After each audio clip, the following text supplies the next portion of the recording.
दोस्तों इससे पहले 3 वीडियोस आ चुके हैं, मिस हो गया हो, नोटिफिकेशन नहीं मिला हो, जरूर से चेक कर लीजिएगा। सो यूएस मार्केट से शुरू कर लेते हैं। देखो यूएस मार्केट अभी के समय प्लस में है। डाउ जोन्स 1% ऊपर है, नैस्डैक 2% ऊपर है। यानी एआई कंपनीज के स्टॉक्स अच्छा कर रहे हैं और डाउ जोन्स पे जो डिफेंसिव कंपनीज है वो भी प्लस में है। क्रूड को देखें तो यहाँ पे 5% का ड्रॉप है, यानी कुछ खास चेंजेस नहीं है। जो आज के फर्स्ट वीडियो में हमने देखा था क्रूड गिरा है एक्चुअली कल की न्यूज़ की वजह से, वैसा ही अभी है, कोई चेंजेस यहाँ पे देखने को नहीं मिलता है। साथ में देखिए हम गिफ्ट निफ्टी को देखें तो गिफ्ट निफ्टी ऊपर नहीं है। क्रूड नीचे जाएगा तो गिफ्ट निफ्टी ऊपर होगा, और क्रूड नीचे सस्टेन करेगा तब भी गिफ्ट निफ्टी ऊपर सस्टेन करता है।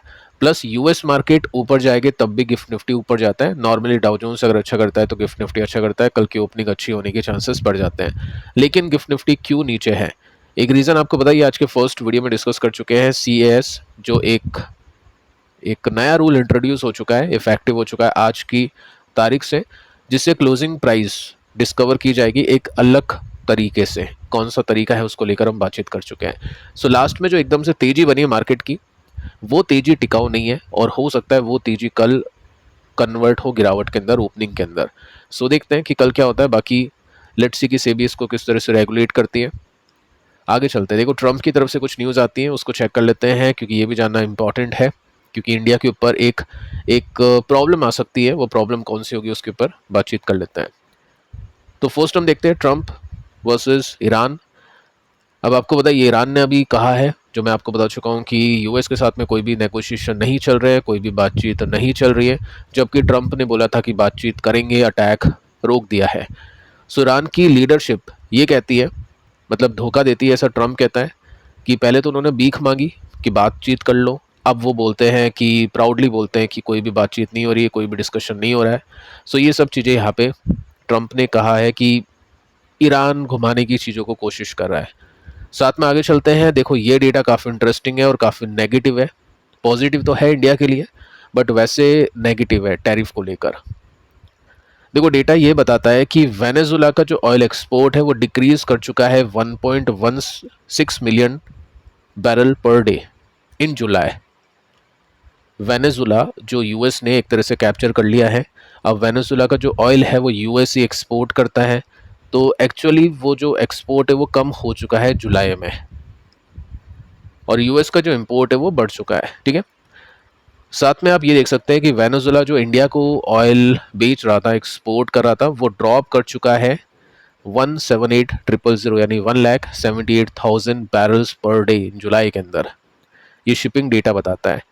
और यूरोप ने भी डिक्रीज किया है वेनेजुला से ऑयल बाय करना। इंडिया की बात कर लेते हैं। देखो इंडिया कहाँ से ऑयल बाय कर रहा है आपको पता ही है। इंडिया ने अपने आप को डाइवर्सिफाई कर रखा है और प्राउडली रशिया से इंडिया इंपोर्ट कर रहा है रीजनेबल प्राइसेस पर, क्वालिटी। और ये जो प्रॉब्लम है ना, ये लगती है ट्रम्प को, मतलब ये एक प्रॉब्लम लगती है ट्रम्प को, क्योंकि जितना हम रशिया से इंपोर्ट करेंगे उतना ही पैसा रशिया को जाएगा और रशिया उतना ही कैपेबल होगा अटैक करने के लिए फर्दर यूक्रेन में। अब यूएस किसी पर भी अटैक करे वो जस्टिफाई करता है, लेकिन बाकी कंट्री नहीं कर सकती है अकॉर्डिंग टू ट्रम्प। तो अब क्या हो सकता है, टैरिफ लगेगा 100%, चांसेस काफ़ी हाई है। और उसको लेकर देखते हैं कैसी डिप्लोमेसी करती है इंडिया और किस तरह की चीज़ें आगे प्ले होती है। बट ठीक है, टैरिफ यहाँ पे लगने की पूरी उम्मीदें हैं। अब देखिए नंबर्स पे आते हैं। फर्स्ट है KEI, पॉलीकैब के रिजल्ट आपने देखे, नंबर्स अच्छे ही थे। KEI के रिजल्ट कैसे हैं उसको चेक कर लेते हैं। रात को 8 बजे के आसपास, ठीक है, ये कुछ अपडेट है, लेकिन रिजल्ट आए हैं 6-7 बजे के आसपास। तो रिएक्शन अल्टीमेटली कल ही होगा इसके अंदर। फर्स्ट हम देखते हैं मार्जिन्स। देखो 10% का बढ़ के 12% हो चुका है, तो ये काफ़ी सॉलिड मूव है, अच्छी तेजी है मार्जिन के अंदर। और इसमें हम परसेंटेज में देख लेते हैं चीज़ों को। तो रेवेन्यू बढ़ चुका है 23% के साथ में, प्रॉफिट इसका बढ़ चुका है 40% के साथ में, यानी जो प्रॉफिट मार्जिन इंक्रीज हुआ है ना, उसका बेनिफिट इसको नेट प्रॉफिट में दिखाई दिया है। अब यहाँ पे एस्टिमेट का डेटा तो है नहीं पॉलीकैब की तरह, तो हम क्या कर सकते हैं, पॉलीकैब के साथ में ही कंपेयर कर सकते हैं। तो सेल्स पॉलीकैब की 40% बढ़ी है, यानी KEI की कंपैरिजन में ज़्यादा बढ़ी है। तो मार्केट शेयर सेल्स दोनों बराबर तरह से देखते हैं, जिसकी सेल्स ज़्यादा बढ़ेगी उसका मार्केट शेयर ज़्यादा बढ़ेगा।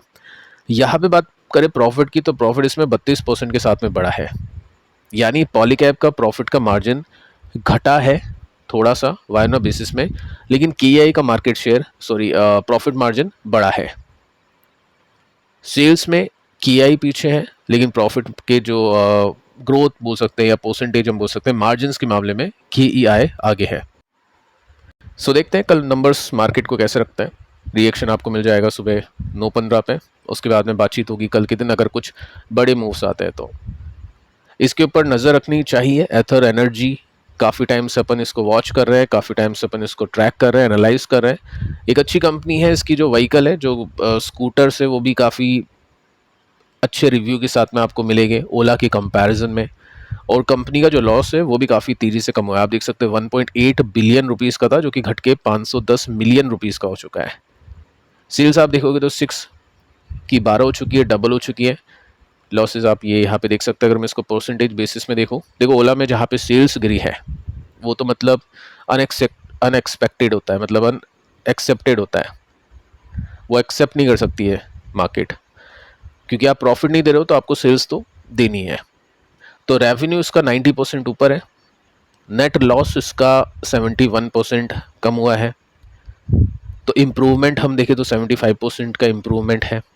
तो नंबर्स काफ़ी कमाल के हैं। इसके नंबर्स आए थे, ठीक है, 3 बजे के आसपास इसके रिजल्ट आए थे। रिएक्शन नॉर्मल इसमें दिया है क्योंकि ऑलरेडी स्टॉक काफ़ी चल चुका है, उसको भी हम देखते हैं टेक्निकल्स में। कैम्स रिजल्ट आए हैं, इसमें मार्जिन्स में कोई चेंजेस नहीं है, एग्जैक्टली वैसे ही है। देखो यहाँ पे QOQ बेसिस में कंपैरिजन किया है क्योंकि वही करना होता है इसमें। तो 46.3 46.3 कोई चेंजेस नहीं है, एग्जैक्टली इसका रेवेन्यू भी सेम है। प्रॉफिट के अंदर थोड़ा सा चेंज है, तो अल्टीमेटली परसेंटेज में देखें तो रेवेन्यू नो चेंज, प्रॉफिट इसका जस्ट 1.6% बढ़ा है। एबिटा के अंदर 0.5% का ये थोड़ा सा चेंज है। मार्जिन के अंदर कोई भी चेंजेस नहीं है। नौकरी, इसके रिजल्ट आ चुके हैं। इसके रिजल्ट पिछले कुछ क्वार्टर्स में अच्छे आए थे, लेकिन अब इसके रिजल्ट आएंगे 11 तारीख को। वो एक अपडेट है जो आपको थोड़ा ध्यान में रखना है। साथ में एक बड़ी अपडेट आती है जो IT इन्वेस्टर्स के लिए भी इम्पॉर्टेंट है। Naukri.com आपको पता ही है, इंडिया की नंबर 1 है वेबसाइट जिसमें लोग नौकरी फाइंड करते हैं। और इसमें IT कंपनीज में भी काफ़ी अपॉर्चुनिटीज़ आती हैं, कंसल्टेंसी हो या कंपनी खुद हो, वहाँ पे अपने आप को लिस्ट करती है। तो काफ़ी कुछ आइडिया मिल जाता है IT कंपनीज की हायरिंग का यहाँ से। तो देखो यहाँ पे मेंशन कर रखा है, रिपोर्ट क्या है, 5% growth in white collar jobs. AI को लेकर यही खतरा था कि वाइट कॉलर की जॉब चल जाएगी, कम होगी। यहाँ पे तो ग्रोथ है। अब देखो सिंगल डिजिट में है तो क्या हुआ, लेकिन ग्रोथ तो ग्रोथ है जुलाई में, यानी ऐसा हुआ नहीं है अभी।